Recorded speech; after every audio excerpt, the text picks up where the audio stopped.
देशामध्ये आज किती लोक एकत्र आले पाहिजे पण एक निवड केले त्याला माहित आहे कोणी काय झालं जनता मोदींच्या कामावर आली त्यानंतर काँग्रेसचा सुराळा साफ केला यानंतर 2019ला एवढ्या शिवसेना एवढ्या आरोप केले की विरोधी पक्षाचे नेता बनवायला जेवढे खासदार लागतात तेवढे पण आता काय आवाज चालू करू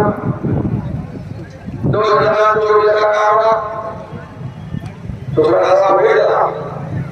सुराळा हे देशद्रोही वक्तव्य करतात इतर देशातील मीठ खातात देशात राहतात आणि पाकिस्तानचं गुणगान करतात या लोकांना तुम्ही मतदान करणार कार्यकर्ता मोठा झाला नरसोबाच्या जोरावर गावाच्या जोरावर आणि तो हे रोड मुख्यमंत्री म्हणून